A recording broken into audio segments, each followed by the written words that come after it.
Ok, donc on va commencer par le phénotype des érythrocytes.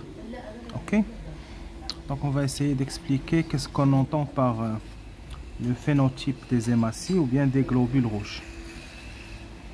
Ok, donc le phénotype, c'est ce qu'on voit, ok, sur la membrane des érythrocytes. Donc ce sont les antigènes membranaires. Ok, tout simplement, ce sont une chaîne courte de sucre. C'est l'oligosaccharide. Donc c'est une chaîne courte de sucre qui est associée à des glycolipides. Ok, on va les trouver également sur d'autres types cellulaires tels que les cellules épithéliales, encore l'endothélium vasculaire ou encore le plasma. Donc on va voir qu'il y a l'antigène A, B et H. Normalement, ces antigènes sont codés par des gènes qui vont coder pour une enzyme qui est la glycosyltransférase. Ok. Par exemple ici, on voit les antigènes de surface qu'on va trouver sur la membrane des érythrocytes. Là, j'ai le N-acétylglucosamine. Ok. Donc, N-acétylglucosamine, là, c'est une fonction amine, par exemple. Ok. Associé à un sucre. Également, on va trouver le galactose. C'est un ose également. Également, le N-acétylgalactosamine.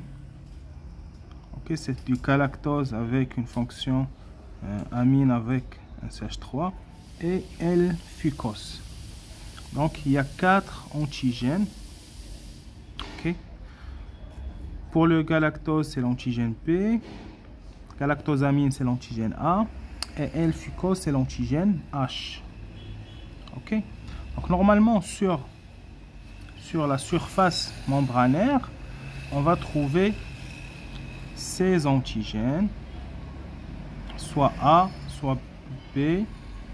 Et pour O, on va voir que c'est un cas particulier parce qu'il n'y a pas d'antigène, parce qu'il n'y a pas d'enzyme qui va transférer la chaîne courte de sucre.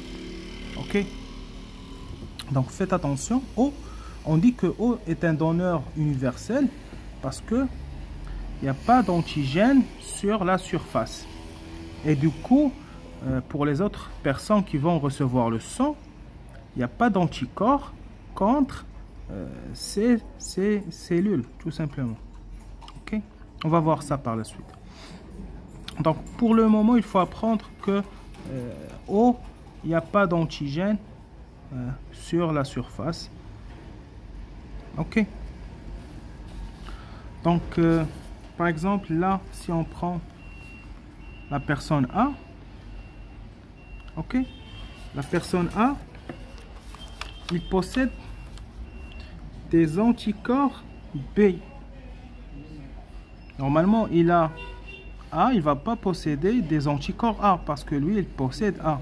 Sinon, il va y avoir une attaque immunitaire, une réaction de l'immunité contre ses propres cellules, alors que ce n'est pas normal. Donc, l'individu du groupe A, il va posséder des anticorps anti-B contre l'antigène B, qui vont reconnaître l'antigène B et ça va induire une réponse immunitaire contre ces cellules. Ok, donc A, donc O, il peut donner à A parce que A, il possède pas, il n'y a pas d'anticorps anti-A parce que A, il n'y a pas d'antigène. Il n'y a pas d'antigène parce qu'il n'y a pas d'enzyme qui va transférer la chaîne d'oligosaccharides sur la surface membranaire. Ok. Donc O, il peut donner à A, mais à B non, B impossible, parce qu'il possède des anticorps anti-A. Donc l'individu du groupe B, il possède des anticorps anti-A. Ok. Et l'individu du groupe O possède des anticorps contre A et B. Pourquoi? Parce que c'est vrai, sur la surface des érythrocytes de l'individu type O, il n'y a pas d'enzyme, donc il n'y a pas d'expression de molécules sur la surface, mais l'individu possède des anticorps contre A et B, pas l'inverse. Okay? Donc O, c'est un donneur universel, il donne à tout le monde. Okay? Il donne à A, il donne à B, il donne à AB. Il y a des cas particuliers, bien sûr. L'individu du groupe AB, c'est son anticorps naturel. Les anticorps naturels, c'est ce qu'on vient de voir. Ok. Donc, je vais faire la synthèse. Donc, je reprends. Donc, ce qui fait la différence entre les individus, c'est le sucre. C'est la chaîne d'oligosaccharides qui est portée par les glycolipides. C'est ça ce qui fait la différence. Et ça, c'est ce qui fait la classification au niveau des groupes sanguins ABO, ou bien ce qu'on appelle le système ABO. Donc, c'est juste par rapport à un sucre qui est porté par des glycolipides. Normalement, sur le plan cellulaire, les glycolipides ou encore les glycoprotéines, ça forme ce qu'on appelle le glycocalyx. Soit on dit glycocalyx, soit le cell count, ok. Donc cette fibrillation, neurofibrillation à la surface, c'est ce qui permet la reconnaissance intercellulaire, et ça appartient également au système CMH ou bien le système HLA, ok. Et c'est ce qui induit la réponse immunitaire. Donc on voit également ici l'intervention des sucres, ce système qui est glucidique, qui est basé sur les sucres, sur les oses. Ça intervient dans le système, également le système immunitaire, le système HLA ou bien CMH. Donc voilà, donc si on nous demande quelle est la différence entre une personne A, AB et O, c'est tout simplement, c'est par rapport à la chaîne de sucre. Là, on va voir juste quelques exemples. La biochimie de l'érythrocyte ou bien la biochimie de l'hématie. Donc un galactose, ça se présente comme ça, N-acétylgalactosamine, ok.